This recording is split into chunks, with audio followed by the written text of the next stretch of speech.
Hello student, क्या हाल चाल? बढ़िया।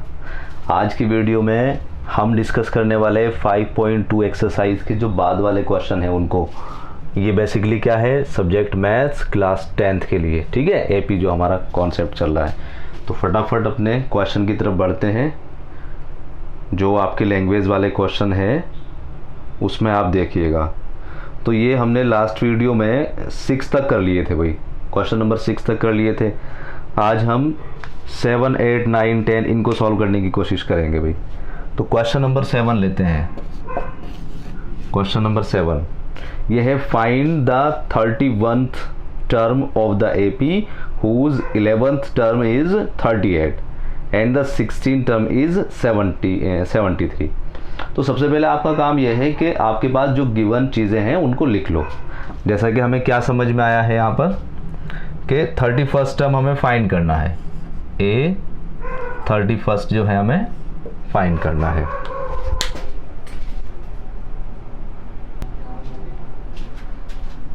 तो 31st टर्म यहाँ पर लिख लिया हमने कि ये हमें फाइंड करना है भाई, है ना। उसके बाद क्या है, 11th टर्म उसने 38 दी है, तो यहाँ पर आपने लिख लिया A11 इज इक्वल टू 38। और क्या दिया है उसने, 16 टर्म इज 73। बोला है कि A16 टर्म जो है वो कितनी है, 73 है। ओके, ये चीज़ आपको अब गिवन है, ये दोनों चीज़ें आपको गिवन है और ये चीज़ फाइंड करनी है। आप समझ पा रहे होंगे, अगर आपने पिछली 2 वीडियो अच्छे से देखी है तो इसको आप इजीली कर पाएंगे। तो सबसे पहला काम क्या है, आपको लिखना है कि let first term be A and common difference be D. तो आपने सबसे पहला काम क्या है कि हमने फर्स्ट टर्म मान लिया इस एपी का क्या है, वो ए है, और कॉमन डिफरेंस कितना मान लिया हमने, इसके एपी का डी मान लिया है। अब हमें जैसे ये 31 फाइंड करना है, तो बताओ मुझे क्या इसका फार्मूला ड्राइव होगा। ये हो जाएगा a प्लस 30d हो जाएगा बेटे।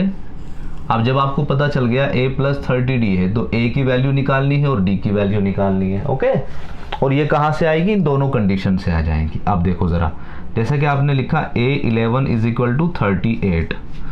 ओके, अब इसको आप सॉल्व कर लीजिएगा। कैसे सॉल्व करेंगे, देखो A11 का मतलब कितना हो जाएगा, a plus 10d is equal to 38। इसको इक्वेशन 1 मान लो आप भाई। इसका फार्मूला जो फार्मूला हमने कल बताया था, जैसे कि a n is equal to क्या होता है, a plus n minus 1 into D. तो यहाँ पर जो भी n होगा उसमें से एक कम करके d के साथ लगा देते हैं। जैसे यहाँ पर A11 है तो A11 में क्या करा, a प्लस एक कम कर दिया 11 में से, 10d हो गया है। ये इक्वेशन 1 बन गई। इसी तरीके से अब दूसरी इक्वेशन को ले लो, जैसे कि A16 इज इक्वल टू कितना है, 73। तो यहाँ पर क्या लिखोगे, a plus 15d is equal to 73। ये आपकी सेकंड इक्वेशन हो गई। अब आप इन दोनों को सॉल्व करके a और d की वैल्यू निकाल लेंगे। जब वो a और d की वैल्यू आ जाएगी उसको यहाँ पर रख देंगे आप, इसको इक्वेशन a मान लेना आप। ठीक है, इतना काम कर लोगे, ये आपका काम है अब आपका। ठीक है, इन दोनों इक्वेशन को सॉल्व करके, ये हमने काफ़ी बार सीखी हुई है, a और d की वैल्यू को आप इस a इक्वेशन में रख देंगे, तब आप A31 का इजीली वैल्यू बता पाएंगे। ठीक है, कमेंट करके मुझे इसका आंसर लिखना। अगले क्वेश्चन की तरफ बढ़ते हैं। मैं छोटा छोटा सा आपको हिंट देता रहूँगा, ये है आपको करना खुद है। अगला क्वेश्चन देखो ज़रा, क्वेश्चन नंबर 8 को देखो, यहीं पर मैं हल्का सा हिंट दूंगा उसका। क्वेश्चन नंबर 8 इसने कहा है, an AP consist of 50 term.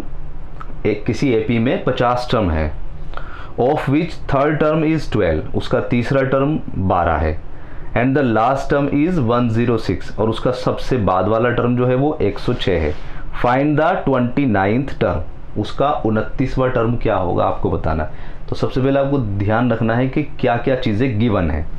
तो एक तो उसने इसमें दिया है कि थर्ड टर्म कितना, 12 दे दिया है। तो सबसे पहले हमने लिख लिया A3 इज इक्वल टू 12। एक कंडीशन तो ये आ गई है।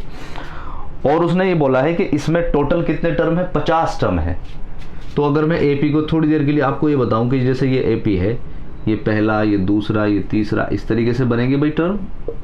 और सबसे लास्ट में क्या बन जाएगा, सबसे लास्ट में जो बनेगा वो कौन सा टर्म होगा आपका, जैसे ये तो हो जाएगा A1, ये A2 और ये लास्ट में A50 क्यों हो जाएगा? क्योंकि उसने बोला है कि आपकी एपी में टोटल जो टर्म है वो कितने हैं? 50 टर्म है। एक बार और पढ़ देता हूं, देखो शुरू वाली लाइन आप ध्यान से देखो बुक में, an AP consist of 50 term, 50 term है, तो ये आखिरी का कितना होगा आपका? 50वां टर्म हो जाएगा।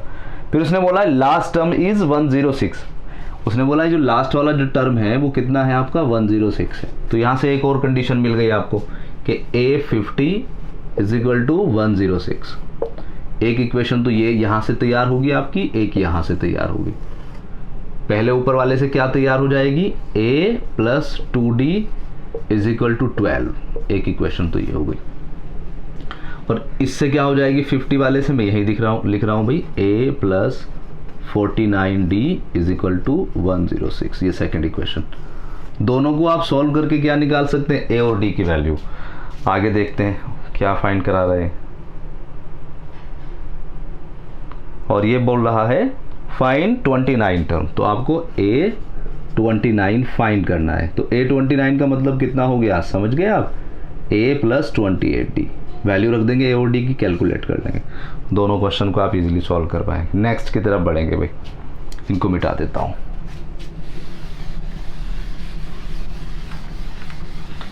आपको थोड़ा सा दिमाग लगाना है और बहुत आसानी के साथ आप इनको सॉल्व कर पाएंगे। क्वेश्चन नंबर 9 का हिंट लो जल्दी जल्दी। 9 क्या है? 9 बोल रहा है कि if the third and ninth term of AP 4 and -8, तीसरा टर्म 4 है और 9 जो 9th नंबर पर है वो कितना है? -8 है। Which term of this AP is 0, इसका कौन सा टर्म 0 होगा? ध्यान से देखो क्या क्या बोला है, लिख लेते हैं कि भाई थर्ड टर्म उसने बोला A3 जो है वो कितना है? थर्ड टर्म 4 है, और A9 टर्म जो है वो कितना है? वो -8 है। ये चीज़ उसने गिवन। अब उसने बोला है कि इसका कौन सा टर्म जो है वो 0 हो जाएगा।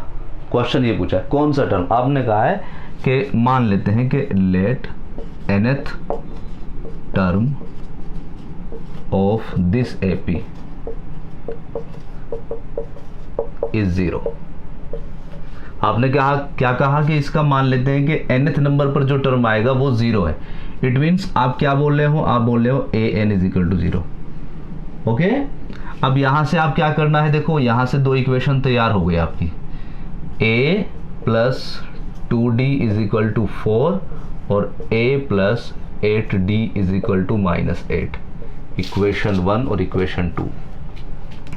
अब यहां से आप क्या देखेंगे भाई? यहां से आप देखेंगे A प्लस n-1 into D is equal to 0।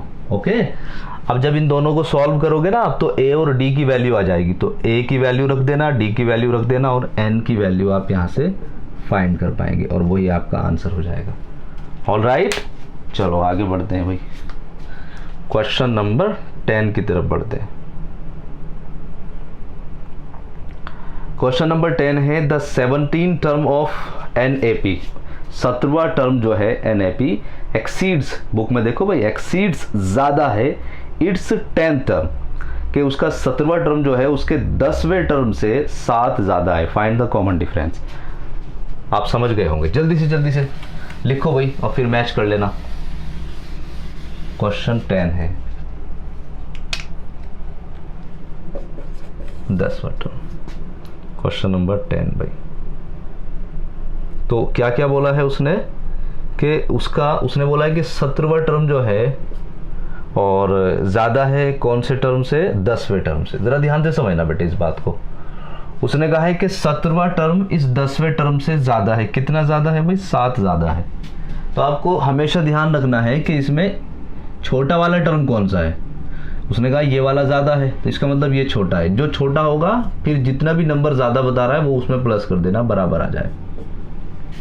देखो ज़रा मान लेते हैं इसके पास, मैं थोड़ी देर के लिए मान लेता हूँ कि 20 रुपये है भाई, और इसके पास मुझे पता नहीं कितने रुपए हैं, लेकिन उसने ये कहा कि इससे इस वाले से 7 कम है।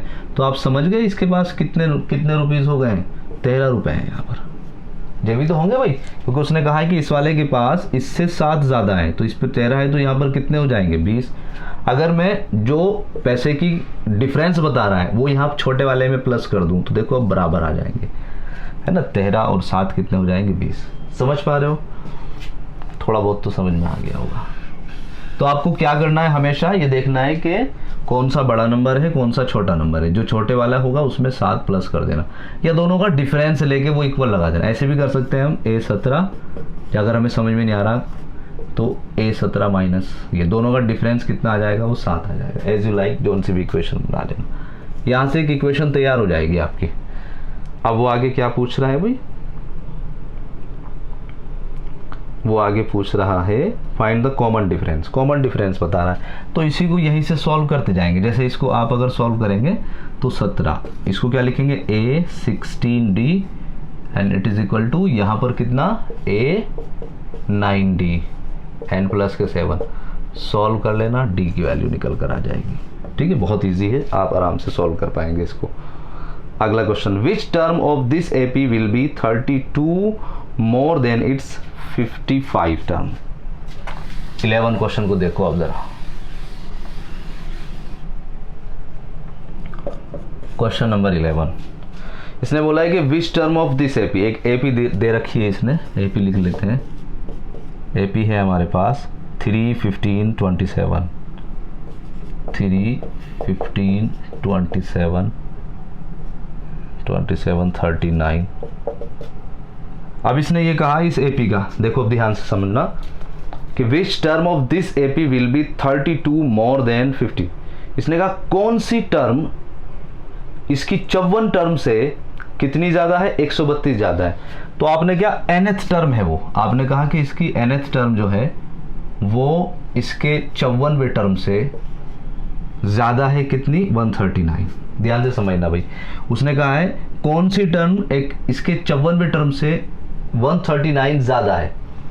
तो ये वाली टर्म ज्यादा है इस वाले टर्म से, छोटी ये हो गई हमारे पास, हमने इसमें प्लस कर देना है। वो जो कितना बोल रहा है ये 132 है भाई, तो 132 को आप यहाँ पर प्लस कर लेंगे। जो मैं 139 बोल रहा था वो 132 है, दोनों को इक्वल लगा देना, सॉल्व कर लेंगे आप इसको।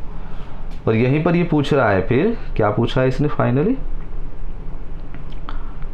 Which term. हाँ बस देखो, यहाँ से जब इसे सॉल्व कर लेंगे ना तो बस यहाँ पर ये कैलकुलेट कर लेना आप इसको, और यह टर्म जो है वही आपका आंसर आ जाएगा। कुल मिलाकर जो इसका सॉल्यूशन करेंगे वो पूछ रहे हैं कौन सी टर्म, ठीक है, कौन सी term.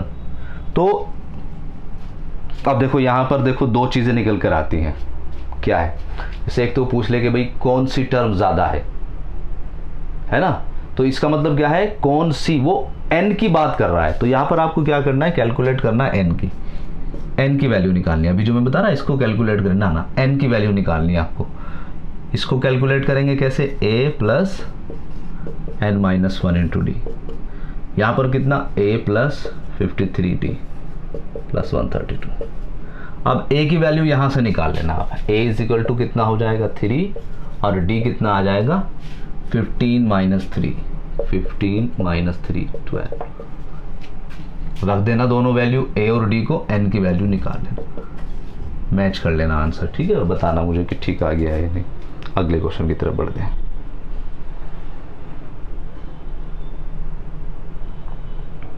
To AP have the same common difference. ये आपका जो है ना, अब आगे के जितने भी क्वेश्चन है इसको हम कल करेंगे भाई। ठीक है, आप आज का टास्क जो है आपका वो 12 तक है, बस 12 क्वेश्चन आपका होमवर्क में है, खुद करके देख लेना। ठीक है, अपना दिमाग लगाना और करना इसको। 13, 14, 15 ये अगली वीडियो में करेंगे हम। आज की वीडियो में इतना ही, अपना ख्याल रखें। God bless you, thanks for watching, bye bye.